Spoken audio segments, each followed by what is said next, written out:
దేవుని పరిశుద్ధ నామానికి వందనాలు. ప్రియులారా, తిరిగి దేవుడు మనకు ఇచ్చిన ఈ యొక్క చక్కటి దినాన్ని బట్టి, సాయంకాలాన్ని బట్టి ప్రభుకు వందనాలు. హల్లెలూయా. ప్రభు మనల్ని ఆయన సన్నిధికి నడిపించినందుకు దేవుడికి వందనాలు.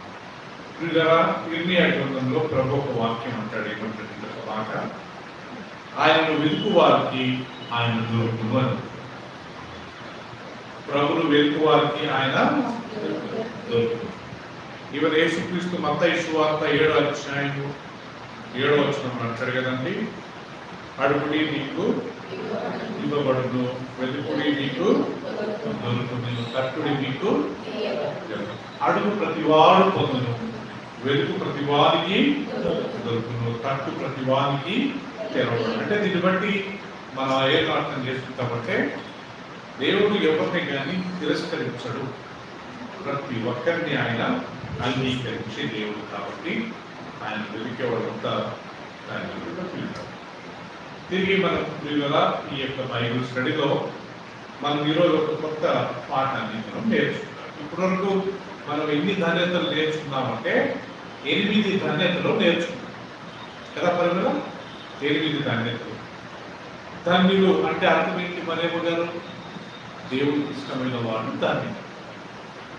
ఎవరినైతే దేవుడు ఇష్టపడతారో, ఎవరైతే దేవుడిని మెప్పిస్తారో వాళ్ళంతా దేవుని దృష్టిలో ధన్యులు. సో కాబట్టి దేవుడిని మెప్పించేవారు, దేవుడిని సంతోషపెట్టేవారు, దేవుడు ఎవరి పట్ల అయితే ఆనందిస్తారో వాళ్ళంతా ధన్యులు. మనం అలా ఉండాలనేది దేవుని యొక్క ఆశ. కీర్తన గ్రంథంలో రాయబడ్డ ప్రకారం ఎవరు ధన్యులు అంటే, మొదటిది చెడు సహవాసం చేయకుండా ఎప్పుడు ఇలా దేవుని వాక్యాన్ని ధ్యానించేవారు ధన్యులు. మనకు స్నేహితులు ఉండడం మంచిదే, కానీ ఎలాంటి స్నేహితులు ఉండకూడదంట?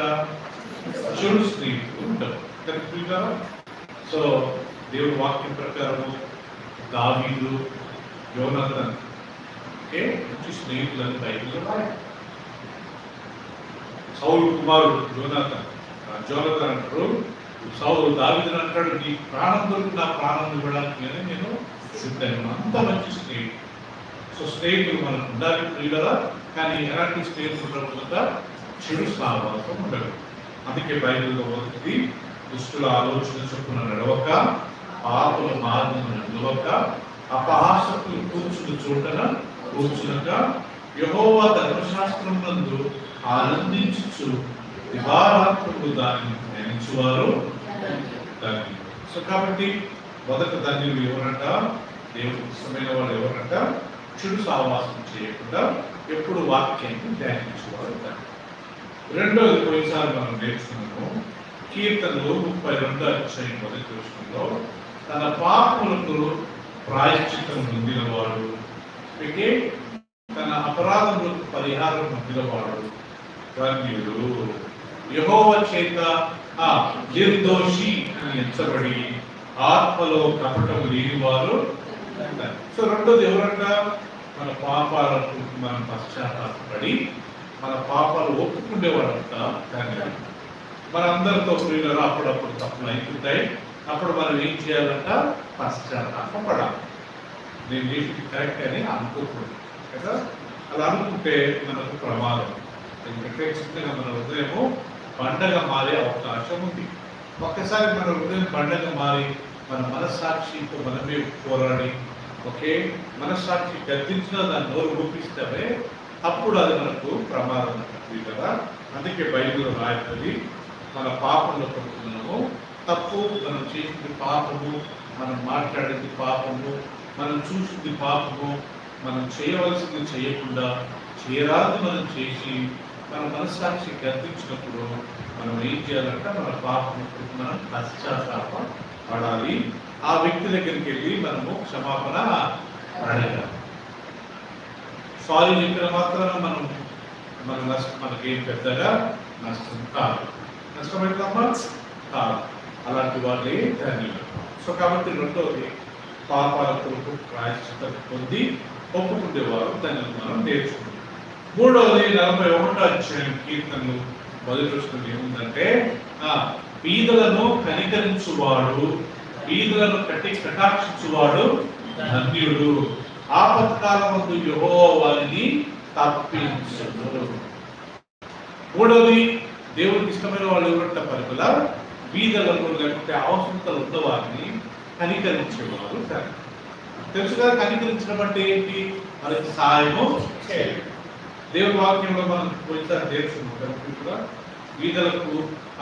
బీదలను కనికరించువాడు, బీదలకు సాయం చేసేవాడు యెహోవాకు అప్పించువాడు. దేవుడు వారి ఇచ్చిన అప్పుకు దేవుడు తిరిగి వడ్డీ చెల్లిస్తారు. ప్రియుల, దేవుడు ఇచ్చే వడ్డీ 10%, 20% ఉండదు కదా ప్రియులరా. అది చాలా గొప్పగా ఉంటుంది. సో ప్రతిసారి యేసు ప్రభువు అంటాడు కదా, బీదలకు మీరు చేశారు కాబట్టి అది మీరు నాకు మానవ సేవే మానవ సేవ. సో మూడవది ధన్యులంటమ్మా బీదలను కనికరించడం. ప్రపంచం అంటే బీదలందరినీ మనం కనికరించమని దేవుడు చెప్పట్లేదు, కానీ మన కంటి ముందు మనకు తెలిసిన వాళ్ళు మన యొక్క సర్కిల్లో ఎవరైనా కష్టంలో ఉన్నారు, వాళ్ళకి అవసరత ఉంది అన్నప్పుడు మనం అలాంటి వాళ్ళకి ఏం చేయాలంట? సహాయం చేయాలి. మనం వాళ్ళని చూసినకి చూడనట్టుగా ఉంటే అది మనకు పాపం. ఎవరో సఫర్ అవుతున్నారు, ఎవరో ఫైనాన్షియల్గా సఫర్ అవుతున్నారు, ఎవరో కొద్దిగా ఇబ్బంది పడుతున్నారు, అలాంటి వాళ్ళని మనం చూసి మనం చూడనట్టున్నాం అనుకో, అది మనకు పాపం. అందుకే యేసు ప్రభువు అంటాడు కదా, నేను ఆకలి ఉన్నప్పుడు నాకు ఏం పెట్టారు? ఆహారం ఇచ్చాను. నాకు బట్టలు లేనప్పుడు బట్టలు ఇచ్చాను. నేను చెరసాలలో ఉన్నప్పుడు వీడు దొంగతనం చేశాడు అని చెప్పి నన్ను రిజెక్ట్ చేయకుండా మీరు ఆయన గారు వచ్చి నన్ను దర్శించారు. నేను అనారోగ్యంగా ఉన్నప్పుడు, రోగి ఉన్నప్పుడు హాస్పిటల్కి వచ్చి నన్ను దర్శించాను. ఎప్పుడు చేశాం ప్రభు అంటాడు. అప్పుడు యేసు ప్రభు అంటాడంట, ఈతలైన ఈ నా సహోదరులకు మీరు చేశారు కాబట్టి ఎవరు చేసినట్టది? Thank you.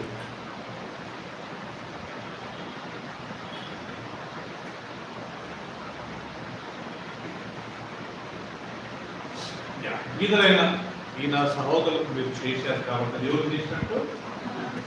నాకు మీరు చేశారు. సో మూడోది ఎవరు ధన్యులంట? మొదటిది చెడు సహవాసం చేయకుండా వాక్యాన్ని ధ్యానించేవారు ధన్యులు. ఇది వాస్తవాలు. కీర్తన పుస్తకము బైబిల్లో అన్నింటికంటే పెద్ద గ్రంథం కదా, 150 అంటే దాంట్లో ఈ 10 సార్లు ధన్యుడు ధన్యుడు ధన్యుడు అని రాసి మనందరికీ దేవుడు నేర్పించడం మనకు చాలా గొప్పదనం తెలియడం.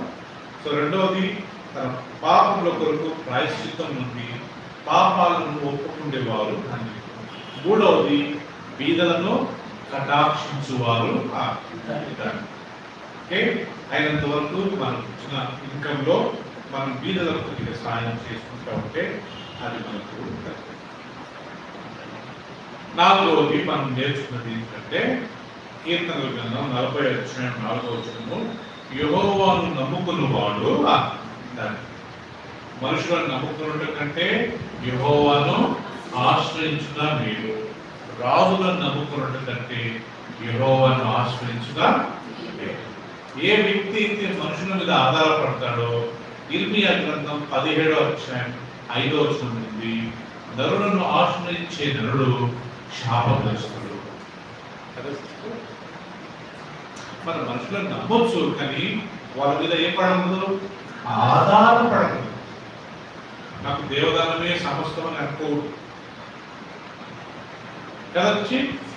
we can have a friendship, we can believe somebody, కానీ వాళ్ళే నాకు సాయం చేస్తారు, వాళ్ళు లేకుండా ఎవరు లేరు, ఎవరు చేయరని అనుకోకూడదు. అందుకే ప్రభు ఏమంటాడు?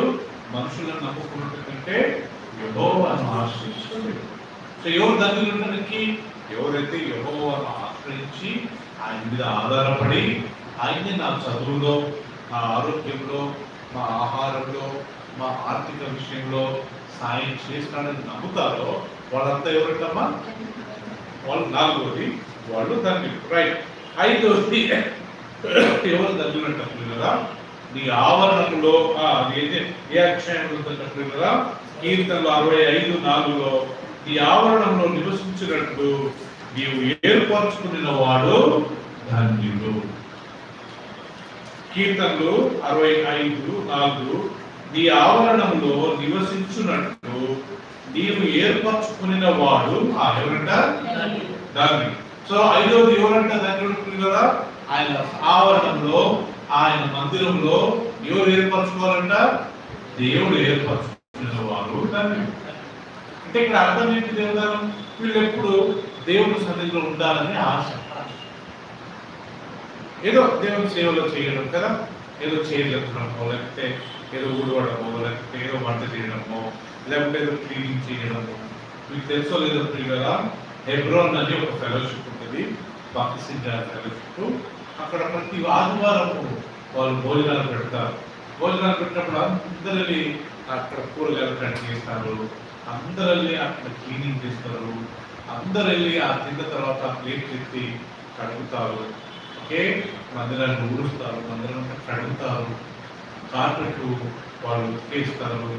సో వాళ్ళకి ఏంటంటే మందిరంలో ఉండాలి, దేవుని ఆవరణంలో ఉండాలి, ఓకే, ఏదో ఒక పని చేసుకుండాలి అనేది ఒక ఆశ. చాలా మంది హిందూస్ కానీ చూడండి కదా, పిల్లలు ఆలయంలోనే ఉంటారు, ఆ దొరికే ప్రసాదం తినుకుంటూ ఏదో గుడి క్లీన్ చేసుకుంటూ ఉంటారు. అలా దేవుడు వాక్యంలో రాయబడిన పిల్లల నీ ఆవరణంలో ఉండువాడు, నువ్వు ఏర్పరచుకునే వాడు. సో అందుకే మనం అయినంత వరకు మనం ఫ్రీగా ఉన్నప్పుడల్లా మందిరం, దేవుని మందిరానికి, ఇప్పుడు మనకు మందిరం లేదు, ఇదే మందిరం అనుకోవాలి కదా పిల్లరా. ఎక్కడ ఫోన్ చేస్తే ఏమంటారు మనలో? చర్చలో ఉన్నాము అంటారు. అంటే ఇదే మనకు ఇప్పుడు ఇదే మనకు చర్చ కదా పిల్లరా. వచ్చి ఏదో ఒక పని చేయడము, ప్రార్థన చేసుకోవడము, లేకపోతే వాక్యం చదువుకోవడము, వచ్చి దేవుని సన్నిధిలో కూర్చొని పోవడము, ఓకే, ఒక నెమ్మది మనకు దొరుకుతుందంట ప్రియులారా. ఆరవది ఎవరు ధన్యులు అంటే, ఓకే, 94వ అధ్యాయం 12వ వచనంలో యెహోవా నీవు శిక్షించువాడు, నీ ధర్మశాస్త్రమును బట్టి నీవు బోధించువాడు ధన్యుడు. ఆ రోజు ఎవరు ధన్యులు అంటే కదా, ఎవరినైతే దేవుడు గర్జిస్తాడో, ఎవరినైతే దేవుడు శిక్షిస్తాడో, ఎవరినైతే దేవుడు బోధిస్తాడో వాళ్ళంతా ఎవరంట? ధన్యులు అంట. అర్థమైంది కదా? ధన్యులు అంటే ఎవరు? దేవుడికి ఇష్టమైన వాడు ధన్యుడు, దేవుడు మెచ్చుకున్నవాడు ధన్యుడు. మనం కానీ దేవుడికి మెప్పుగా ఉండాలంటే మనం ఇవన్నీ పనులు చేయాలంట. దేవుడు శిక్షించినప్పుడు, దేవుడు పనిష్మెంట్ చేసినప్పుడు, దేవుడు వాక్యం ద్వారా మనల్ని గర్దించినప్పుడు మనం దాన్ని యాక్సెప్ట్ చేయాలి. నన్నే అన్నాడు అని మనం ఎప్పుడూ అనుకోకూడదు. దేవుడు వాక్యం ద్వారా నాతో మాట్లాడండి అనుకోవాలి కదా పిల్లలు. ఎందుకంటే దేవుడు వాక్యము ఒక్కరికి కాదు, ఎవరికంటే అందరికీ. రెండంచుల ఖడ్గం అంటే అర్థం ఏంటి? వినేవాళ్ళకి మాత్రమేనా? చెప్పేవాళ్ళకు కానీ. వినేవాళ్ళకన్నా ఒక పనిష్మెంట్, చెప్పేవాళ్ళకు 2 పనిష్మెంట్. వినేవాళ్ళకు ఒక దెబ్బ అయితే చెప్పేవాళ్ళకు 2 దెబ్బలు. సో కాబట్టి దేవుడి వాక్యం ప్రపంచంలో ఎక్కడున్నా, ఏ ఊళ్ళో ఉన్నా దేవుడి వాక్యం అందరికీ సరి సమానంగా పిలుపురా. యెహోవా గర్దించువాడు, యెహోవా ఎవరినైతే పిలుగా గర్దిస్తాడో, యెహోవా ఎవరిని శిక్షిస్తాడో, ఓకే, యెహోవా ఎవరికి వాక్యాన్ని బోధిస్తాడో వాళ్ళంతా ఎవరంట? దానికి వాక్యం ప్రకారం పిలుగారు. రైట్. 7వది ఎవరు దేవుని వాక్యం ప్రకారం ధన్యులంటే 119వ కీర్తన ఒకసారి తీసుకుందామా? మనం ఇది స్కిప్ అయ్యాము, ఒకసారి చదువుతున్నాం. 119 verse 1 and 2. 119వ అధ్యాయము 1-2 వచనాలు మనం చదువుతున్నాం. ఏమని ఉందంటే, అందరు తీసిన తర్వాత నేను చదువుతాను. ప్రియులా, యెహోవా ధర్మశాస్త్రమును అనుసరించి నిర్దోషముగా నడుచుకుని వారు ఎవరు? ధన్యులు. ఆయన శాసనములను గైకొనుచు పూర్ణ హృదయంతో ఆయనను వెతుకువారు. ఇక్కడ ఎవరు ధన్యులు అంటే పిల్లలా, యెహోవా ధర్మశాస్త్రము అనుసరించు నడుచుకునేవారు, పూర్ణ హృదయంతో దాని ప్రకారం నడిచేవారు ధన్యులు. దేవుడి వాక్యాన్ని వినడమే కాకుండా దాన్ని మనం పాటిస్తే అది మనకు ఆశీర్వాదం. పిల్లలు, యేసుక్రీస్తు చెప్పాడు కదా, నా వాక్యం విని నా యుద్ధకు ఇచ్చిన మాటలు విని దాని చొప్పున జరిగించువాడు బండ మీద తన ఇల్లును కట్టుకున్న వానికి సమానం. వరదలు వచ్చాయంట, వర్షం వచ్చిందంట, గాలి వీసిందంట, కానీ అది పడిపోలేదంట. ఎందుకంటే అది బండ మీద కట్టబడింది. దేవుని వాక్యం బండ లాంటిది. ఆ వాక్యం విని దాని ప్రకారం చేస్తే బండ మీద ఇల్లు కట్టుకున్న వానికి సమానం. నా యుద్ధకు వచ్చి నా మాటలు వింటారు, కానీ వాటి చొప్పున జరిగింపని వాడు ఇసుక మీద తన ఇల్లును కట్టుకున్న వానికి సమానం. వరదలు వచ్చాయి, వర్షం వచ్చింది, గాలి వీసింది, ఆ బిల్డింగ్ లేకపోతే ఆ యొక్క ఇల్లు కూలిపోయింది. ఎందుకంటే దాని పునాదులు లోపలికి లేవు. ఇసుక మీద ఏం పునాది వేయగలుగుతాం? అలా వస్తారు, వాక్యం వింటారు, దాని ప్రకారం చేయరు. అలాంటి వారు యేసులో దేశపోల్చడు ఇసుక మీద ఇల్లు కట్టుకున్న వారికి సమానం. సో యెహోవా మీ ధర్మశాస్త్రమును అనుసరించి నిర్దోషముగా రక్షకులు వారు, పూర్ణ హృదయముతో ఆయన వెతుకువారు. సో కాబట్టి ప్రియులారా, మనం ఆయన వాక్యాన్ని విన్నప్పుడు ఆయన కొరకు దాన్ని లోబడితే మనకు ఆశపడదు. విని మనం మర్చిపోయి వెళ్ళిన తర్వాత, మందిరం నుంచి బయటికి వెళ్ళిన తర్వాత మళ్ళా అదే పాపాలు అదే తప్పులు మనం చేసామనుకోండి, మనకు ఆశీర్వాదాలు. దేవుని వాక్యం అందరికీ సమానం కాబట్టి ఆయన ఏ పక్షపాతము చూపించే దేవుడు కాదు. దాని తర్వాత 8వది మనం నేర్చుకున్నాం. 128వ కీర్తన తీసుకుందామా? ఇది పోయిన వారం మనం నేర్చుకున్నాం. ఏంటంటే 128వ కీర్తన మనం నేర్చుకున్నది అంటే, ఒకసారి చూడండి, నేను చదువుతాను. యెహోవా యందు భయభక్తులు కలిగి ఆయన త్రోవల యందు నడుచువారందరూ ధన్యులు. ఇక్కడ శ్రీలేఖ గారు యెహోవా యందు భయభక్తులు కలిగి ఆయన త్రోవలో నడుచున్నారు. మనం దేవునికి భయపడుతున్నామని చెప్పి ఆయన చెప్పిన మాట వినలేదనుకోండి, ఆయన త్రోవలో నడవలేదు. అది మనకు ఆశీర్వాదం ఉంటుందా? చక్కగా రాయబడింది, యెహోవా యందు భయభక్తులు కలిగి ఆయన త్రోవలో నడుచువారు కదా. నేను మా బాబు, మా ఫ్రెండ్స్ని ఓకే అండ్ కూర్చో అన్నప్పుడు కూర్చుంటారని చెప్పి వాళ్ళు వరకు కూర్చోలేదనుకోండి, భయపడుతుంది కానీ చెప్పిన మాట వినట్లేదు. గుర్తుందా? ఒకసారి నేను చెప్పాను, వాళ్ళ అబ్బాయి వాళ్ళ డాడీ కూర్చోన్నాడంట.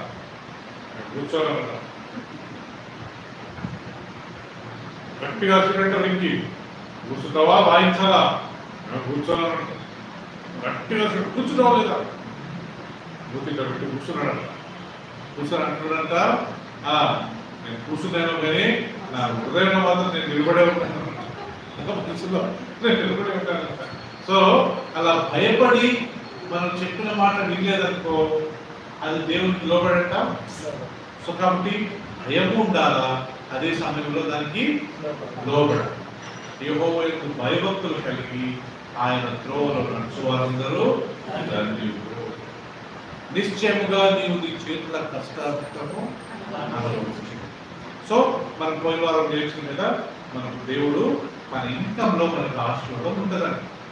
మనం ఏదైతే కష్టపడతామో, మనం ఏది సంపాదిస్తామో, ఆ వచ్చిన ఇన్కము నేను, నా భార్య, నా పిల్లలు, నా తల్లిదండ్రులు, నా తోడబుట్టిన వారు తృప్తిగా తినవచ్చు.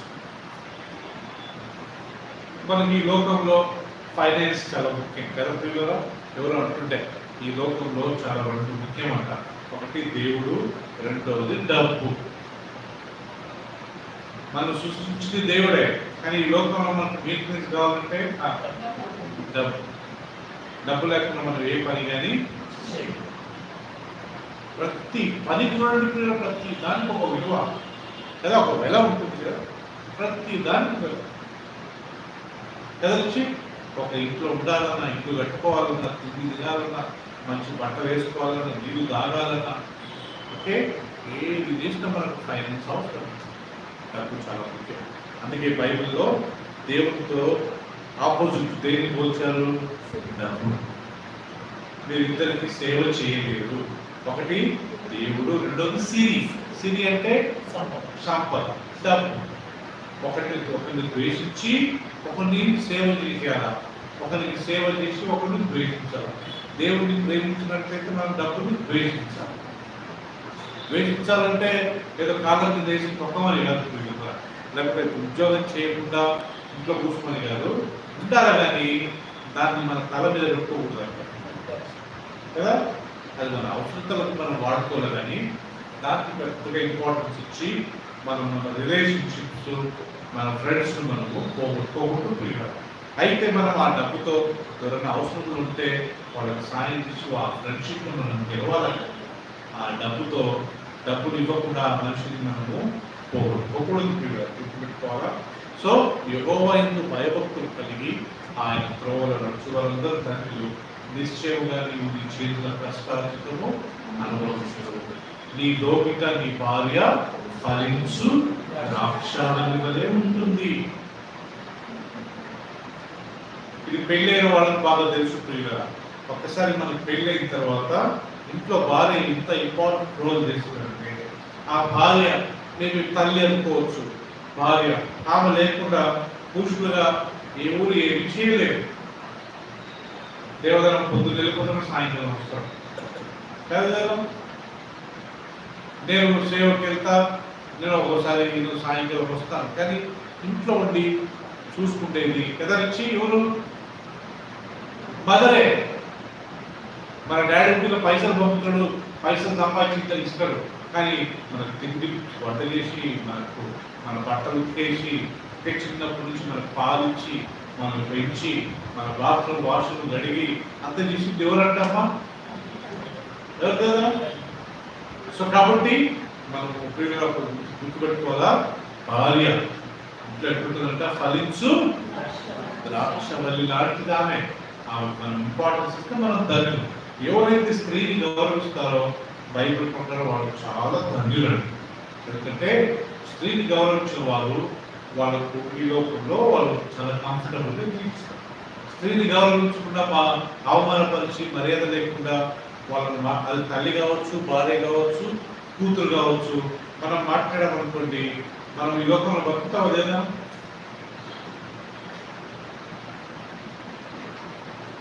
కదా సిస్టర్లు? అరిచి మనం మదర్తో పెట్టుకుంటే మనం బతుకుతామా? ఈరోజు మనం బతికేది మన మదర్ నుంటే. ఫాదర్ ఎక్కడో ఉండి ఏదో పొద్దున పోయి సాయంకాలం వస్తాడు, కానీ ఇంట్లో ఉండి మనం తిండి పెట్టి ఏం పెట్టి ఎవరు? అమ్మే కదా. So respect. అందుకే బైబిల్ నీ భార్య లేకపోతే నీ తల్లి ఫలించు ద్రాక్ష. వాళ్ళని గౌరవిస్తే మనకి ఈరోజు తిండి బుద్ధి హాయిగా ఉండగలుగుతాము. మనం తల్లితో భార్యతో పెట్టుకున్నాం అనుకోండి, మన పని అయిపోయింది. సో ఇది అందరం గుర్తు పెట్టుకోవాలి. అంతేకాకుండా నీ వల్ల చుట్టూ నీ పిల్లలు ఎలా ఉంటారంట? ఒలీవ మొక్కల వలె ఉంటారంట.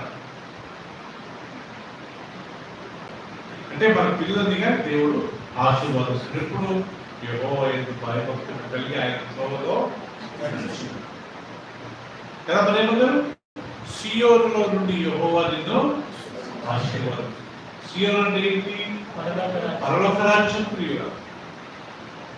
ఇది మనం ఏదో మనకు అప్లై అయిందో లేదో అనుకుంటాం, కానీ నిజంగా ఆయనకు భయపడి ఆయన త్రోవలో నడిస్తే అవి అబద్ధం అయితే అంటే ఒకటి మనకు అది దొరకట్లేదంటే ఏంటి రీజన్? మనము దేవుడికి భయపడట్లేదు. రెండోది మార్గంలో నడవట్లేదు. నడుస్తే దేవుడు అబద్ధం చెప్తాడమ్మా? సియోనులో నుంచి దేవుడు మన ఆశీర్వదించడం ఎక్కడున్నా కానీ దేవుడి కృప మన పట్ల ఉంటుందంట. మన ఆశీర్వాదము మన పట్ల ఉంటుంది. అంతేకాకుండా పిల్లల నీ జీవిత కాలం అంతా యెరూషలేములో క్షేమకరంగా నీవు చూచెదవు. అంటే మనం ఉన్న కాలనీ, మనం ఉన్న బిల్డింగ్, మనం ఉన్న ఏరియా, మనం ఉన్న పట్టణాన్ని దేవుడు కాపాడుతాడంట. ఎందుకంటే ఆయన నమ్ముకున్న ప్రజలు మనం ఉన్నాం కావు. ఆ రోజు దేవుడు సొదొమ గొమొర్రా నాశనం చేయకముందు అబ్రాహాం అడిగాడు, ప్రభువా ఒక 50 మంది నిన్ను నమ్ముకున్న వాళ్ళు నీతిమంతులు ఉంటే నువ్వు ఆ పట్టణాన్ని నాశనం చేస్తావంటే ప్రభు అన్నట్ట 50 మందిని చూపి ఆ 50 మందిని బట్టి నేను ఆ పట్టణాన్ని నాశనం చేయను. నేను నాశనం చేస్తే 50 మందిగా నాశనం అవుతారు కదా. సో అబ్రాహాం చిన్న నెగోషియేట్ చేసుకున్నాడంట, బేరపడుతున్నాడంట. ప్రభు 50 వద్దులే కానీ ఎంతమంది? 40. ప్రభు అన్నాడు సరే 40 మందిని చూపి నేను కాపాడతాను. ఆలోచించి మళ్ళీ 30కి వచ్చాడు.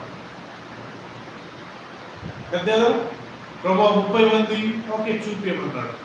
అబ్రాహాం తెలుసు 30 మంది, మరి ఇది కనుక ఓకేనే, మరి 20 మంది ఉంటే కాపాడతాం, 10 మంది కాపాడతాం, లాస్ట్ 5 మందిని చూపించమంటాడు. 5 మందికి ఒక్కడు తక్కువ ఉంటారు. లోతు భార్య, ఆయన 2 కూతురు, నలుగురే ఉంటారు, ఒక్కడు తక్కువే. సో ఆ రకంగా నీతిమంతులు ఉంటే దేవుడు ఆ పట్టణాన్ని, ఆ కాలనీని, ఆ బిల్డింగ్ ని కాపాడే దేవుడు అంటారు. నీ పిల్లలను నీవు సూచన అంటే నువ్వు ఎక్కువ కాలము బ్రతుకుతావు అని. మనం పోయిసారి నేర్చుకున్నాం కదా, ఆదాము ఎన్ని సంవత్సరాలు బ్రతికాడంట? 930 సంవత్సరాలు. అందరికంటే హైయెస్ట్ ఎవరంట? మెతూషెలా. ఎంత? 969. గుర్తుపెట్టుకోండి, 969. కానీ ఏం జరిగిందంట? 969 సంవత్సరాలు బతికిన వ్యక్తి దేవుడు వాళ్ళ ఆయుష్ను ఎంత ఇచ్చాడు కదా? 120. ఇవి తెలుసో లేదో? అబ్రాహాము, ఇసాకు, యాకోబు, మోషే, ఈ మెయిన్ పర్సనాలిటీస్ అందరూ 120 సంవత్సరాలు బతికారు. మళ్ళా ఏం పాపం చేశారు? దేవుడు 120 నుంచి ఎంత తగ్గించాడంట? 70 లేకపోతే 80 సంవత్సరాలు. సో మనం దేవుడికి భయపడ్డాం అనుకుంటున్నా. ఎంతో మంది ఇప్పుడు 80 సంవత్సరాల కంటే ఎక్కువ బతుకులో లేదా? మన రాజ్ పీనా మనందరం చూసాం కదా, రాజ్ పీనా, నేను దేవదల ఇద్దరు వెళ్ళి చూసాం. చూసిన ఆయన 88 సంవత్సరాలు. 88 సంవత్సరాల వరకు ఏ ప్రాబ్లం లేదు. అఫ్కోర్స్ కొంచెం స్లోగా నడిచేవాడు, కొంచెం వణికేవాడు అంతే. కానీ అదర్వైజ్ ఆయన బాత్రూమ్కి వెళ్ళేవాడు, స్నానం చేసుకునేవాడు. అంటే దేవుడు పెట్టిన 80 కంటే ఇంకా 8 సంవత్సరాలు ఆయన అధికంగా బ్రతికాడు. యాక్చువల్గా మన ఆయుష్ 70.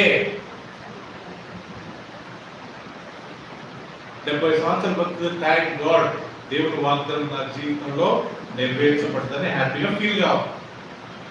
లేదు ఆ వ్యక్తికి దేవుడు ఇంకా ఒక 10 సంవత్సరాలు ఇచ్చాడు అనుకోండి, ఆ 70 తర్వాత శ్రీలేఖ గారు మనకు దొరికే ప్రతి సంవత్సరం బోనస్ లాంటిదంట. బోనస్ అంటే అర్థం ఏంటి? మనకి ఇచ్చే జీతం కంటే ఎక్స్ట్రా. 70 సంవత్సరాల కంటే ఒక్క రోజు పెరిగిన ఏంటంటే అది మనకు బోనస్. మన భారతదేశంలో దీపావళికి బోనస్ ఇస్తారు కదా, అంటే ఒక నెలది కష్టపడకుండా ఫ్రీ ఇచ్చేస్తారంట. దేవుడు 70 సంవత్సరాల తర్వాత మన ఆయుష్ పెంచాడు అనుకోండి, థ్యాంక్ గాడ్ దేవుడు నాకు బోనస్ ఇచ్చాడని మనము అనుకోవాలంట. మా ఆయుష్ కాలం 70 సంవత్సరాలు, అధిక బలం ఉన్నట్లయితే 80 సంవత్సరాలు. సో కాబట్టి మన పిల్లలను చూస్తాం. యోబు ఎన్ని సంవత్సరాలు బతికాడంట చూద్దామా? యోబు గ్రంథము 42వ అధ్యాయము చివరి వచనమండి. యోబు గ్రంథము 42వ అధ్యాయము చివరి వచనం మనం ఒకసారి తీసుకుందామండి.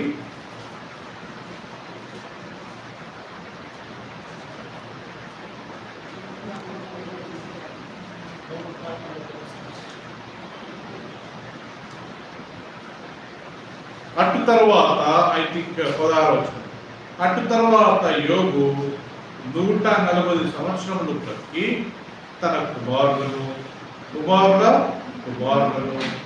4 తరముల వరకు ఏం చేశాడంట? చూశాను. పిమ్మట యోబు కాలం నిండిన వృద్ధుడై వృద్ధి పొందాడు. మీరు ఎంతమంది గమనించారు ఇక్కడ? అటు తరువాత యోబు 140 సంవత్సరాలు బ్రతికాడు. ఎటు తర్వాత ఆయనకి ఆరోగ్యం మంచిగా మెరుగుపడ్డ తర్వాత.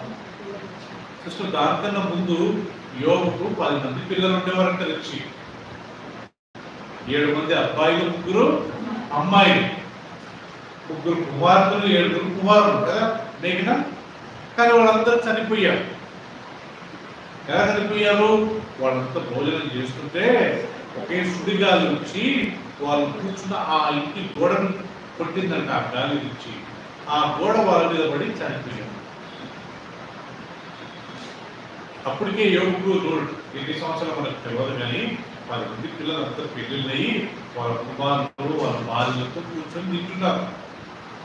రికి తర్వాత అందరు చనిపోయిన తర్వాత ఆయన ఒంటి మీద కురుపులు వచ్చాయి.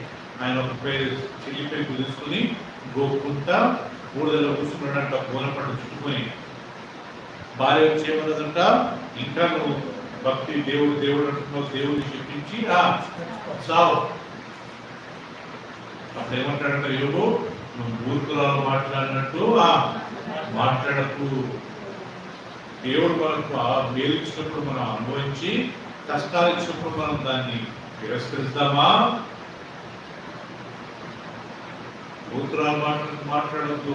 ఎప్పుడు సుఖమే కావాలంటే కుదరదు.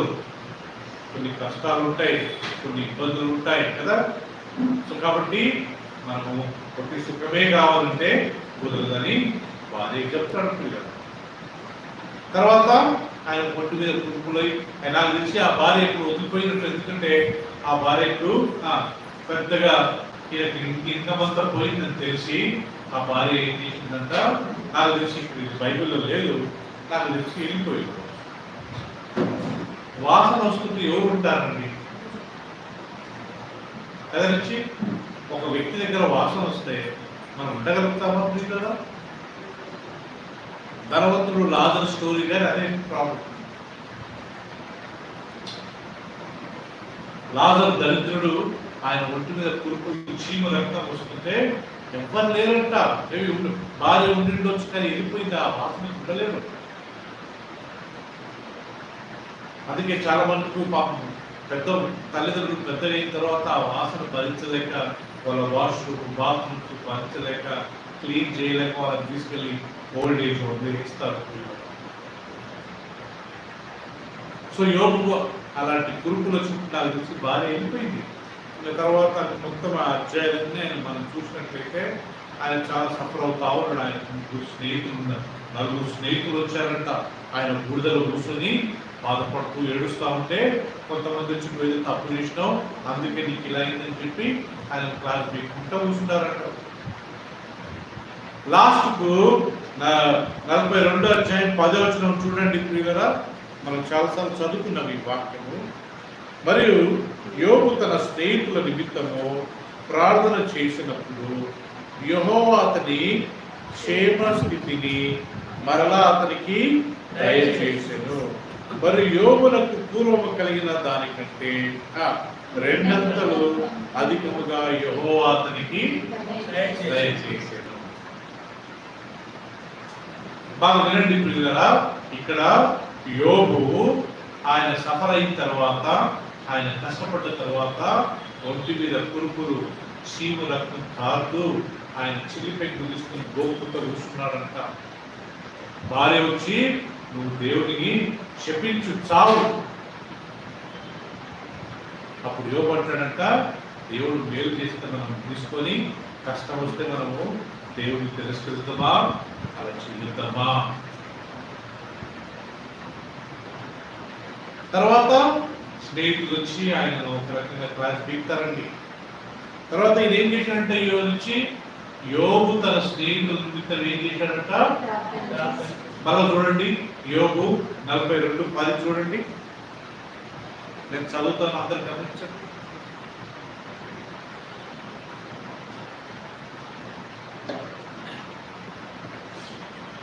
మరి యోబు తన స్నేహితుల నిమిత్తం ప్రార్థన చేసినప్పుడు యెహోవా అతని క్షేమస్థితిని మరలా అతనికి దయచేసెను. మరి యోబునకు పూర్వము కలిగిన దానికంటే రెండంతలుగా అధికముగా యెహోవా అతనికి దయచేసెను. ఇక్కడ ఏమైందంటే అని యోబుకు ఫస్ట్ ఉన్న దానికంటే ఇప్పుడు రెండంతలుగా ఇచ్చాడంట దేవుడు. సిస్టర్, మొదట యోబుకు 7,000 గొర్రెలు ఉన్నాయంట. దాని కింద మనం చూస్తే 14,000 గొర్రెలు ఇప్పుడు ఉన్నాయి. ఎప్పుడు సెకండ్ ఇన్నింగ్స్ అంతే కదా. 3,000 ఒంటెలు ఉంటే మొదట్లో, ఇప్పుడు ఎన్ని ఉన్నాయంట? 6,000 ఒంటెలు ఉన్నాయి. ఆల్మోస్ట్ అన్ని డబల్,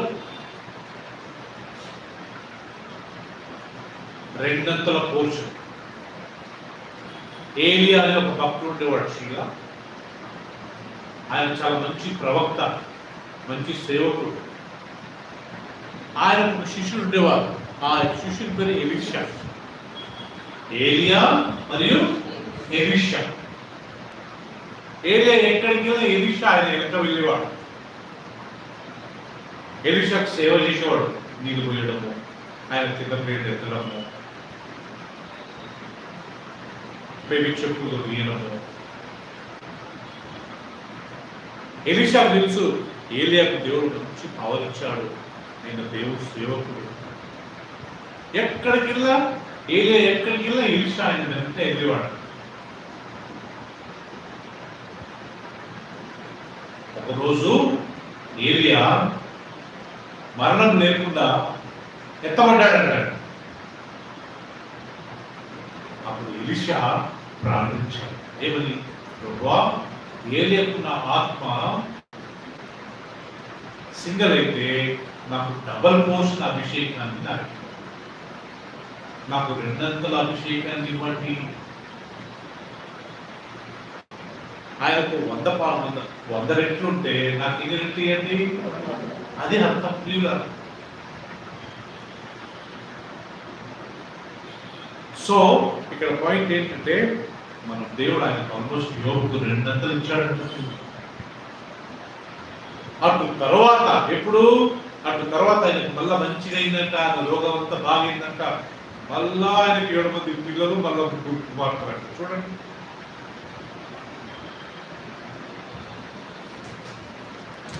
ఇది సెకండ్ ఇన్నింగ్స్ లో జరిగేది. 13వ వచనమండి. మేము 12 యెహోవా యోబును మొదట ఆశీర్వదించడం కంటే మరి అధికముగా ఆశీర్వదించును. అతనికి 14,000 గొర్రెలు, 6,000 ఒంటెలు, 1000 జతల ఎద్దు, 1000 ఆడుగాడులు కలిగెను. మరియు అతనికి 7 కుమారులు, మరలా 3 కుమార్తెలు కలిగిరి. అతడు పెద్దదానికి ఎహీమా అనియు, రెండవ దానికి కేజియా అనియు, మూడవ దానికి కెరాము అనియు పేరు పెట్టెను. ఆ దేశమందంతటా యోబు కుమార్తెలంతా సౌందర్యవంతులు కనబడలేదు. వారి తండ్రి వారి సహోదరులతో పాటు వారికి ఏమిచ్చాడు? స్వాస్థ్యం ఇచ్చాడు. ఎంత చక్కటి సాక్ష్యం కదా. యోబుకు మళ్ళా 7 కుమారులు, ఎంతమంది కుమార్తెలు అంటే మొత్తం ఎంతమంది పిల్లలు? 10 మంది పిల్లలు ప్రియులారా యోబుకమ్మ. మొదటి 10 మంది పిల్లలు చనిపోయారు. ఆ మొదటగా ఎంతమంది ఉన్నారంట? మొదటి అధ్యాయం తీయండి, అందరం ఒకసారి తీసుకున్నాము. యోబు గ్రంథము మొదటి అధ్యాయము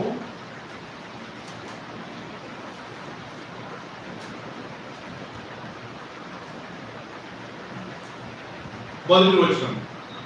యోబు 1:1. ఊజు దేశం నందు యోబు అని ఒక మనుషుడు ఉండెను. అతడు యథార్థవంతుడు, న్యాయవంతుడై దేవుని యందు భయభక్తులు కలిగి చెడుతనమును విసర్జించిన వాడు. అతనికి 7 కుమారులను, 3 కుమార్తెలు కలిగిరి. అతనికి 7,000 గొర్రెలను, 3,000 ఒంటెలు, 500 జతల ఎడ్లు, 500 ఆడు గాడిదలు కలిగి బహుమంది పనివారు అతనికి ఆస్తిగా ఉండేను కనుక తూర్పు దిక్కు జనులందరిలో అతడే గొప్పవాడుగా ఉండెను. చెప్పండి పిల్లరా, ఇప్పుడు చెప్పండి. యోబుకు ఎంతమంది పిల్లలు ఉండేవారంట? 7 కుమారులు, 3 కుమార్తెలు. వీళ్ళు ఈ ఫస్ట్ గ్యాంగ్ మొదటి అధ్యాయంలో చనిపోయారు. ఇప్పుడు యోబుకు రెండో ఇన్నింగ్స్ లో మళ్ళా 7 కుమారులు, ఎంతమంది పిల్లలంట? 7 కుమారులు, 3 కుమార్తెలు పుట్టారంట. దేవుడు ఆల్మోస్ట్ డబల్ చేశాడు ఆస్తి. ఇప్పుడు ఎన్ని ఉన్నాయంట గొర్రెలు? ఇక్కడ 7,000 అయితే అక్కడ 14,000. ఇక్కడ 6,000, 3,000 వంటలు అయితే 42వ అధ్యాయంలో 8,000 6,000 వంటలు. ఆల్మోస్ట్ దేవుడు ఆయన యొక్క ఆస్తిని డబల్ చేశాడు. అటు తర్వాత యోబు 140 సంవత్సరాలు బతికాడు. ఆల్రెడీ దానికన్నా ముందే యోబు 120 years ఆల్రెడీ ఉన్నాడు. ఇంకా మళ్ళా 140 సంవత్సరాలు. ఈ 120, ఈ 140 ఎంతమంది చెప్పండి? నాకు తెలిసి అప్రాక్సిమేట్లీ 260 years. 260 సంవత్సరాలు బతికారు. సాధ్యమేనా? 900 బతికారు. 260 సంవత్సరాలు బతికి పెద్ద ఆశ్చర్యము కాదు కదా నీకు. సో యెహోవా యందు భయభక్తులు కలిగి మనం ఆయన త్రోవలో నడిస్తే మన పిల్లలను మనము చూస్తామంట. ప్రియుల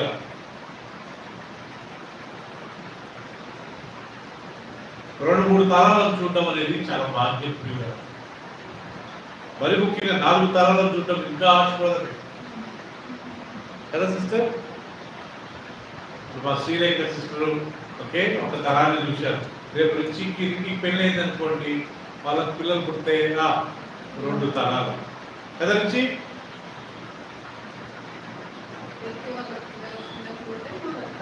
వాళ్ళ పిల్లలు పుడితే 3. అలా యోబు ఎన్ని తరాలు చూశాడంట? రెండో ఇన్నింగ్స్ లో 4 తరాలు చూశాడు. కుమారులను కుమారుల కుమారులను కుమారుల కుమారుల కుమారులను కుమారుల కుమారుల కుమారుల కుమారులను అట్లా 8 తరాలు. తర్వాత కాలం నిన్నవాడే వృద్ధుడై వృద్ధి పొందేను.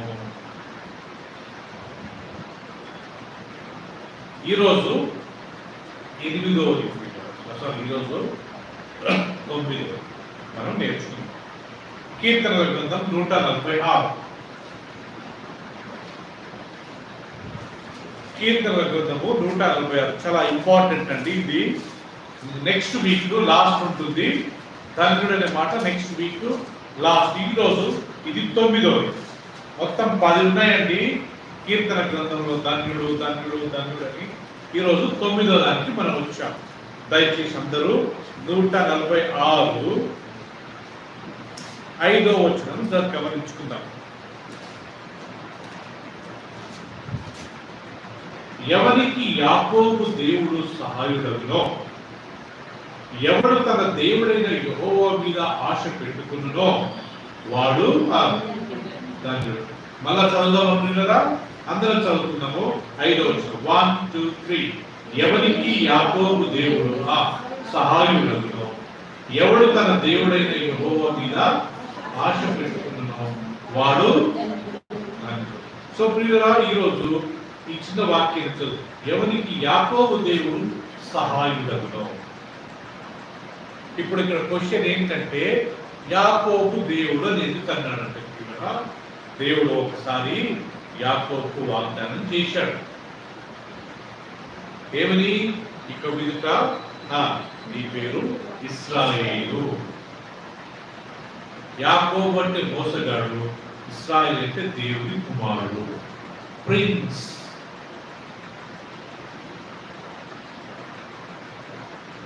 ఇప్పుడు ప్రతి దేశానికి కొంతమంది ఒక్కొక్క దేవుళ్ళని ఎదుర్కొంటారు కదా. కానీ బైబిల్లో యాకోబు దేవుడు అని రాయబడ్డది. ఎందుకు మనం ఆ దేవుడిని నమ్ముకోవాలా? ఎందుకంటే దాని కింద రాయబడ్డది చూడండి. రీజన్ ఇచ్చారు. Why should we believe, why should we trust that God. ఆ దేవుడిని మనం ఎందుకు ఆశ్రయించాలంటే, ఆయన ఆకాశమును భూమిని సముద్రమును దానిలోని సర్వమును సృష్టించిన వాడు.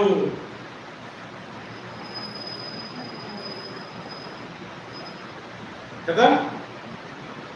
అమ్మగారు మనం ఏ దేవుడిని నమ్మాలంటే ఈ భూమిని, ఆకాశాన్ని, సముద్రాన్ని, మనుషులను, పశువులను, పక్షులను, ఓకే, చతుష్పాద జంతువులను, పురుగులను, చెట్లను, నదులను, కొండలను, పర్వతాలను, సమస్తాన్ని సృష్టించిన దేవుడిని మనం నమ్మాలి. కానీ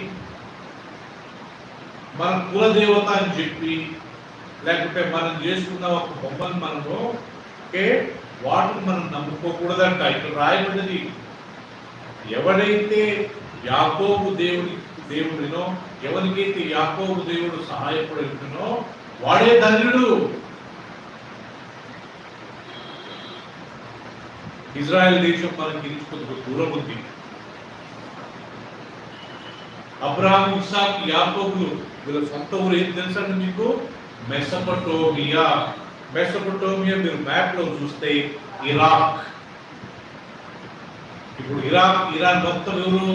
మొత్తం ముస్లిమ్స్.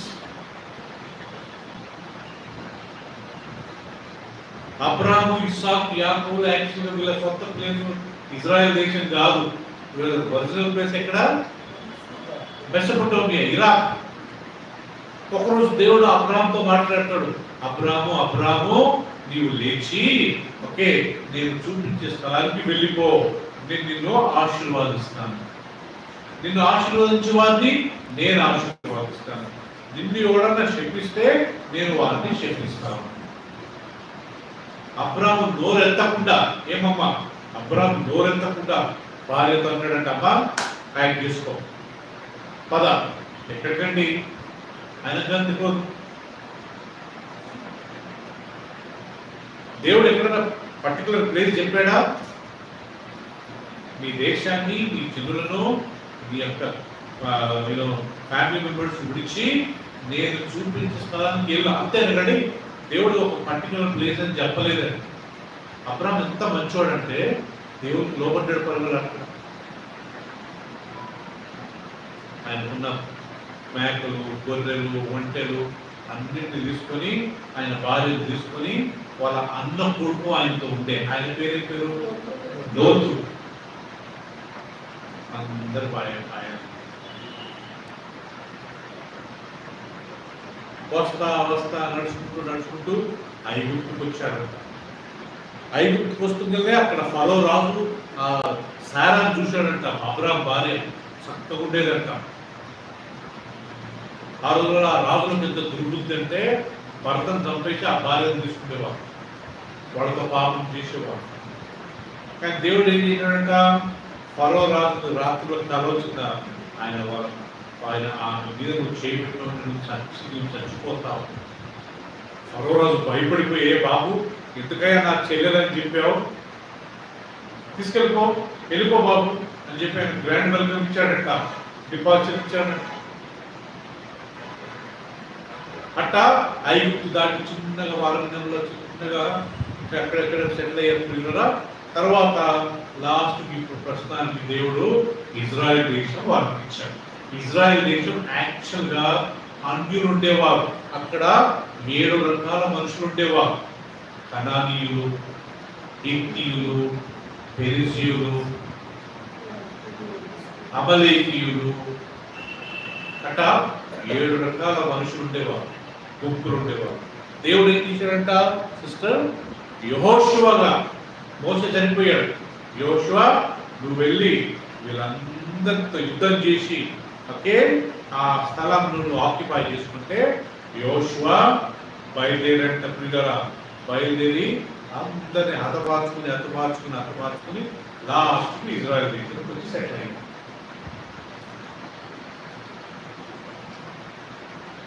యాకోబు దేవుడు అంటే ప్రియులారా ఇశ్రాయేలీయుల దేవుడు.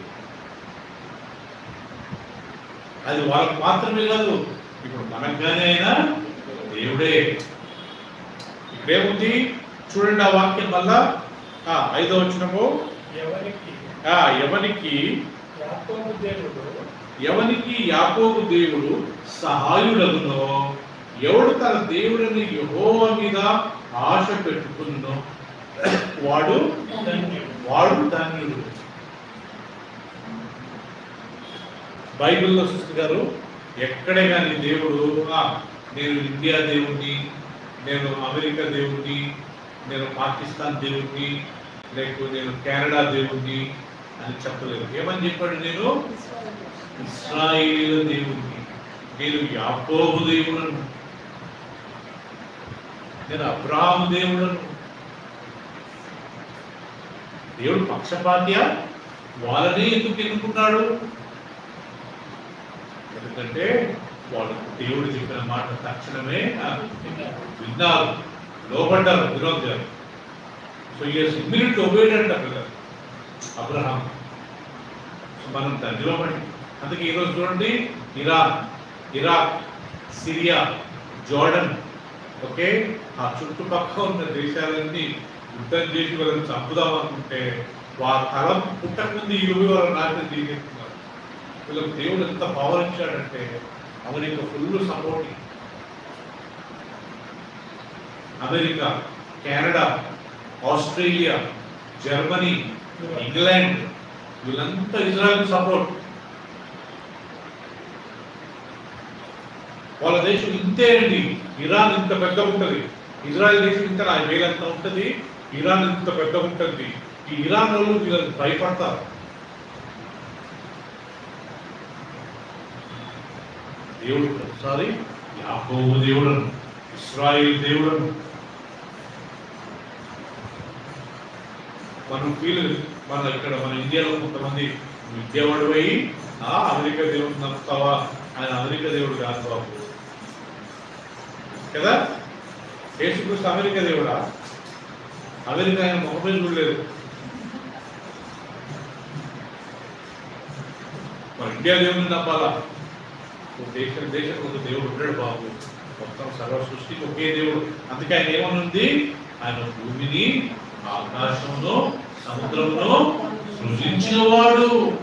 అందుకే ఆ దేవుని మీద ఆశ్రయించువారు, ఆ దేవుడికి ఎవరైతే ఆ దేవుని మీద ఆధారపడతారో వాళ్ళు ధన్యులు. ఎందుకమ్మా మనం ఆయన మీద ఆధారపడాలా? ఎందుకు ఆయన సాయాన్ని కోరాలంటే దాని కింద వచ్చిన మళ్ళీ చూడండి, 7వ వచనం చూడండి, 6వ వచనము. ఆయన ఆకాశమును, భూమిని, సముద్రమును, దానిలోని సర్వమును సృజించిన వాడు. ఆయన ఎన్నడూ మాట తప్పని వాడు. ఎందుకు ఆ దేవుడిని మనం నమ్మాలంటే శీల, ఒకటి ఆయన భూమిని, ఆకాశాన్ని, సముద్రాన్ని సృష్టించాడు. ఆయనే సృష్టికర్త, ప్రపంచాన్ని సృష్టించింది ఆయనే. ఇంకా ఎవరైనా దేవుడు అనబడేవారు సృష్టించారని ఎక్కడైనా లేఖనాలలో ఉంటుందా? ఎక్కడ లేదు ప్రియులారా. ఇక్కడ రాయబడింది 146వ అధ్యాయము 6వ వచనం ఉంది. ఆయన భూమిని, ఆకాశమును, సముద్రమును సృష్టించిన వాడు. అందుకే ఆ యాకోబు దేవుని నమ్మాలి. ఆయన ఎప్పుడు నమ్మదగిన వాడే. దాని తర్వాత 7వ వచనము, బాధపరచబడు వారికి ఆయన న్యాయము తీర్చును, ఆకలి కొనిన వారికి ఆహారము దయచేయును, యెహోవా బంధింపబడిన వారిని విడుదల చేయును, యెహోవా గుడ్డి వారి కన్నులు తెరవజేయువాడు, యెహోవా కృంగిన వారిని లేవనెత్తువాడు, యెహోవా నీతిమంతులను ప్రేమించువాడు, యెహోవా పరదేశులను కాపాడువాడు, ఆయన తండ్రి లేని వారిని, విధవరాలను ఆదరించువాడు, భక్తిహీనుల మార్గమును ఆయన వంకర మార్గముగా చేయను, యెహోవా నిరంతరము ఏలును, సియోను నీ దేవుడు తరములన్నిటిను రాజ్యము చేయును, యెహోవాను స్తుతించుడి. ఎందుకు మనం ఆయన నమ్మాలి? ఎందుకు ఆయన మీద మనం ఆశ్రయించాలి? ఆయన సృష్టికర్త, ఆయన ఈజ్ ఆల్వేస్ ఫెయిత్ఫుల్ గాడ్ అని నమ్మదగిన వాడు కదా. ఆయన గుడ్డి వారు కళ్ళించే యేసుక్రీస్తు ఈ లోకంలో ఉన్నప్పుడు ఎంతమంది కళ్ళు తెరవలేదా? ఆయన కృంగిన వారిని లేవనెత్తువాడు, కష్టాలున్న వారికి ఆయన సాయం చేసేవాడు, ఆయన మాట తప్పనివాడు. ఆయన గాడ్ మన దేవుడు నమ్మకస్తుడు. ఆయన ఆశ్రయించే మనల్ని చాలా తండ్రులు మన దేవుడు వాక్యం చదివిస్తాం. సో కాబట్టి ఇప్పుడు ఈరోజు మనం నేర్చుకున్న వాక్యం ఏంటంటే, ఎవరికి యాకోబు దేవుడు సహాయుడకునో, ఎవడు తన దేవుడైన యెహోవా మీద ఆశ పెట్టుకున్నో వాడు,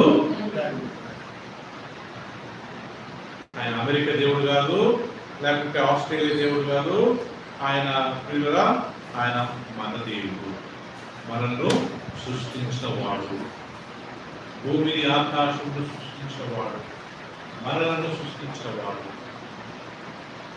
బుద్ధి వాళ్ళ కళ్ళు ఇచ్చేవాడు, కృంగిన వారిని లేవనెత్తువాడు, ఆకలి ఉన్న వారికి ఆహారము దయచేయువాడు, విధవరాళ్లకు తర్వాత అనాథలకు ఆయన సహాయకుడు. అందును బట్టి ఆయన ఆమె వచ్చే వారము ఇంకొక ధన్యత ఉందండి. అది ఏంటంటే వచ్చే వారం మనం తెలుసుకుంటాం. ఇక్కడికి కీర్తన గ్రంథంలో ధన్యుడు అనే మాట అయిపోతుంది. నెక్స్ట్ మనము సామెతల్లో కానీ ధన్యుడు అనే మాట దేవుని చిత్తమైతే ఆమె ప్రార్థన చేసుకుందాం. అందరం తల ఉంచుకున్నట్లయితే కళ్ళు పూసుకుందాం. పిల్లలు ఒక 5 నిమిషాలు కళ్ళు పూసుకొని ప్రతి ఒక్కరు మనల్ని మనం మర్చిపోదామా? పిల్లలు మన ప్రభు, మన తండ్రిని, మన యెహోవా దేవుని, మన సృష్టికర్తను మనందరం జ్ఞాపకం చేసుకుందామా? కళ్ళ నుంచి కళ్ళు పూసుకొని పరలోకం వైపు మనం చూద్దామా? యేసుక్రీస్తు బాప్తిసం తీసుకొని నీళ్ళలో నుంచి పైకి వచ్చినప్పుడు తండ్రి అంటాడు పరలోకం ఏమని, ఇదిగో ఈయన నా ప్రియకుమారుడు, ఈయన ఎందుకు నేను ఆనందించుచున్నాను. అంటే తండ్రి దృష్టిలో యేసుక్రీస్తు ధన్యుడు. ఆ మాట మనల్ని చూసి దేవుడు అంటే ఎంత బాగుంటుంది అంటాడు. ఎప్పుడంటే ఇదిగో కీర్తన గ్రంథంలో రాయబడ్డట్టుగా మనం చేసినాం. చెడు సహవాసం చేయడు. కీర్తన మొదటి వచ్చిన దుష్టుల ఆలోచన చొప్పున నడవక, పాపుల మార్గం నడవక, అపహాసకులు కూర్చుని చోట కూర్చునక, ఎల్లప్పుడూ యెహోవా యందు యెహోవా ధర్మశాస్త్రం నందు ఆనందించు దివారాత్రులు దాన్ని ధ్యానించేవాడు తండ్రి. మనం చెడు సహవాసం చేయకుండా ఎప్పుడు వాక్యాన్ని ధ్యానిస్తే యేసు ప్రభువును చూసి దేవుడు అన్నట్టుగా మనల్ని చూసి అంటాడు. ఇంకా దేవుని మనం ఇంకా మెప్పించాలంటే తన అతిక్రమముల కొరకు, తన పాపముల కొరకు ప్రాయశ్చిత్తం పొందినవాడు, యెహోవా చేత నిర్దోషిని ఎంచబడి ఆత్మలో కపటము లేని వారు ధన్యులు. మనం మన పాపాలను పశ్చాత్తాపడదాం. ఏదైనా తప్పు చేశామంటే రిపెంట్ అవుదాం. ఆ వ్యక్తి దగ్గరికి వెళ్ళి సారీ చెప్తాం. మనం ధన్యులం ప్రియులరా.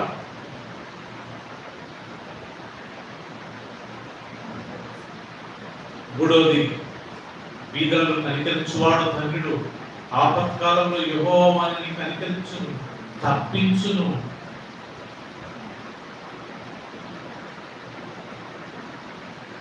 మన కంటి ముందు మన ఇరుగు పొరుగు వారు, మన ఎదురింటి వారు, మనకు తెలిసిన వాళ్ళు ఎంతో మంది సఫర్ అవుతుంటారు. మనం ఎక్కడైనా ప్రయాణం చేస్తున్నప్పుడు ఆడుకునే వాళ్ళు వస్తుంటారు. చూసి చూడనట్టు మనం ఇప్పుడు చేయకుండా ఇతరులకు అయినంత వరకు మనం సాయం చేద్దాం కదా. అప్పుడు మనం ధన్యులం అవుతాం. ఇంకా మనం ధన్యులం కావాలంటే ఎప్పుడు దేవుని మీదనే ఆధారపడాలి. యెహోవాను ఆశ్రయించు నరుడు ధన్యుడు. మనుషులను నమ్ముకున్నట కంటే యెహోవాను ఆశ్రయించడం మేలు. రాజులను నమ్ముకున్నట కంటే యెహోవాను ఆశ్రయించడం మేలు. మన ఇన్కమ్, మన బిజినెస్, మన జాబ్స్, మన ఉద్యోగం, మన స్టడీస్, దేవా నువ్వే మాకు సహాయం చేయాలి. నువ్వే చేస్తావు. ఎవరు చేయరు, ఎవరు చేయరు. ఏ ఫ్రెండ్ చేయరు, ఏ రిలేటివ్ చేయరు, ఏ చర్చ్ మెంబర్ చేయరు. దేవుడే మనకు సాయం చేస్తాడు. కాబట్టి ఆయనే ఆశ్రయిస్తాం. అప్పుడు మనం దాన్ని యెహోవా గద్దించువాడు, యెహోవా శిక్షించువాడు ధన్యుడు. ఒక దేవుడు మనం ఎప్పుడన్నా గద్దించి శిక్షిస్తే యాక్సెప్ట్ చేద్దాం. ఏంటి ప్రభు అన్ని నాకేనా అని మనం అనకుండా ఏది వచ్చినా నేను యాక్సెప్ట్ చేస్తానని ఆయన కరెక్షన్ ఆయన గద్దింపునప్పుడు మనం యాక్సెప్ట్ చేద్దాం. ధన్యులం. ఆరోది ఆయన ఆవరణంలో ఉండడానికి ఆయన ఏర్పరచుకున్న నరుడు ధన్యుడు. ఆయన సన్నిధికి రావాలని మనకు ప్రతి గురువారం ప్రతి ఆదివారం ఆయన సన్నిధికి మనం వచ్చి ఎంత మంచిగా అనిపిస్తుంది. వాక్యాన్ని విని ప్రార్థన చేసుకుని కొన్ని పాటలు పాడుకొని అందరినీ కలిసి ఇది నిజమైన దేవుడికి ఇష్టమైనది. ఆయన ఆవరణం ఏదో ఒక పని చేయడం, ఏదో ఒక క్లీనింగ్ చేయడం, మనం దేవుని కొరకు చేస్తున్నాం, దేవుని సేవ చేస్తున్నాం. కానీ ఏ మనుషులకు పని చేయట్లేదు తెలియదా? ఏ మనిషి మనల్ని మెచ్చుకోవాల్సిన అవసరం లేదు. మెప్పు కొరకు మనం చేయకూడదు. మనిషి దేవుడు మనల్ని మెచ్చుకుంటాడు, ఆయన ఓకే అనాలి. కానీ మనుషులు అంటే ఏం రావాలి? మనుషులు అంటారు మనం ఎక్స్పెక్ట్ చేయండి. నన్ను వాళ్ళు అభినందించలేదే, నాకు వాళ్ళు నన్ను అప్రిషియేట్ చేయలేదు అసలు అనుకో. నేను చేసేది దేవుడికి అంతే. మనసులో పెట్టుకోవాలి. అది వాళ్ళందరూ తనకూడదు. నేను దేవుడి కొరకు చేసుకున్నాను.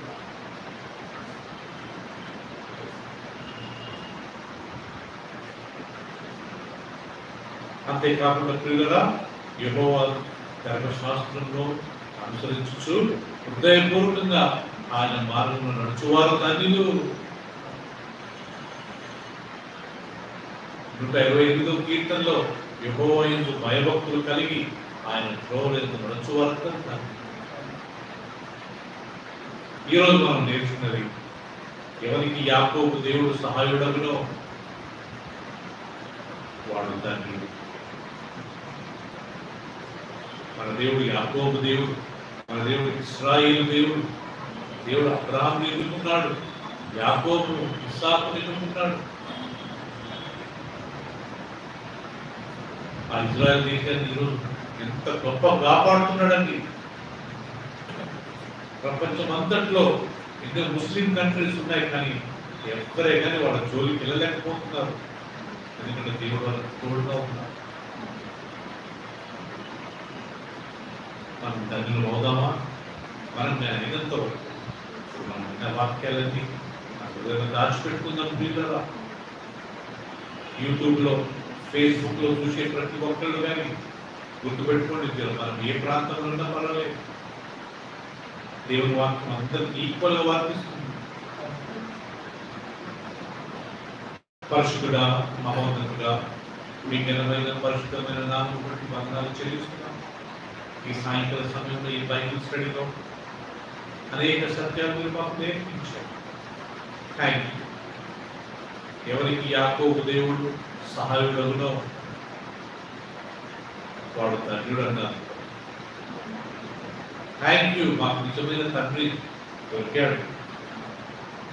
ఎందుకు మీ మీద మేము ఆశ్రయించాలంటే, నువ్వు భూమిని ఆకాశంలో సృష్టించినవాడు, సముద్రాన్ని సృష్టించినవాడు, నువ్వు ఎంతైనా నమ్మదగిన వాడు.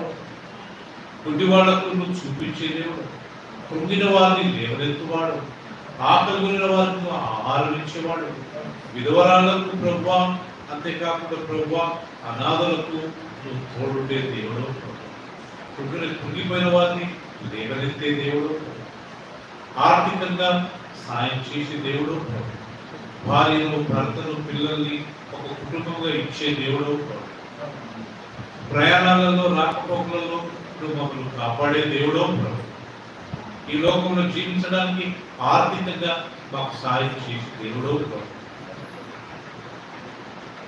మాకు తెలుగులో నీ వాక్యం ఇచ్చిన దేవుడో ప్రభు, యేసు ప్రభు మా కొరకు పంపిన దేవుడో ప్రభు,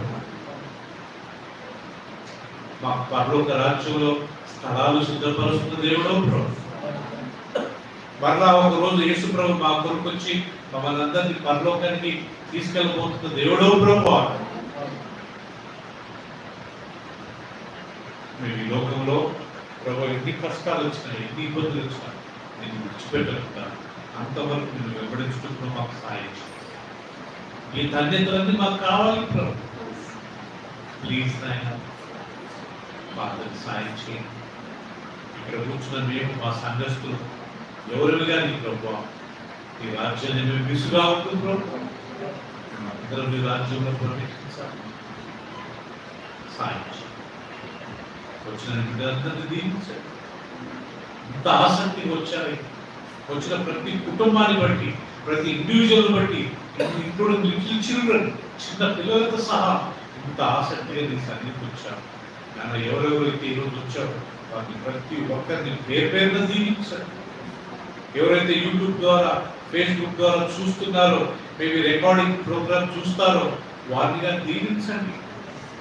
నేను చిత్తమైతే దగ్గరలో ఉన్న వాళ్ళంతా ప్రతి గురువారం, ప్రతి ఆదివారం నీ సన్నిధికి వాళ్ళు వచ్చి నీ సన్నిధిలో సమయాన్ని గడుపుటకు సాయం చేయండి ప్రభు. ఆల్రెడీ మా సంఘం నుండే మా యవ్వనస్తులు, మా కుటుంబస్తులు అందరితో మీరు మాట్లాడే వారిని ప్రేరేపించండి ప్రభు. ఎవరు ఆత్మకు వాళ్ళే జవాబుతారు. మాకు చిన్న మందిరాన్ని ఇచ్చావు, మేము పోగొట్టుకోకుండా ఆయన ఆ సమయాన్ని సద్వినియోగం చేసుకొని దేవుని రాజ్యంలో చేరుకుంటూ వచ్చిన ప్రతి ఒక్కరిని పేరు పేరు దీవించండి. తిరిగి వెళ్తుండగా వారి వారి గృహాలకు చేరుకుంటూ దయచేయండి. నిశ్చితమైతే మాకు మందిరం కొరకు ఒక స్థలాన్ని మీరు నాకు దయచేయండి. రెడీమేడ్ బిల్డింగ్ ఇవ్వండి, ఎంటీ ప్లాట్ ఇచ్చడానికి కావాల్సిన ఫైనాన్స్ దయచేయండి. నీకేమన్నా చెల్లిస్తూ యేసు ప్రభు అతి పరిశుద్ధ నామములో ప్రార్థించి వేడుకుంటున్నాం తండ్రి. అందరం చెప్తాం ఆమేన్. చివరికి మన తండ్రి అయిన దేవుని ప్రేమ, తన కుమారుడు మన రక్షకుడైన యేసుక్రీస్తు కృప, పరిశుద్ధాత్మక సహవాసం మనందరికీ, ఆయన ప్రేమించు వారికి ఇప్పుడు సదాకాలం తోడేను కాక. ఆమేన్. అందరికీ ప్రైజ్ ది లార్డ్. అందరికీ praise the Lord sister. Praise the lord.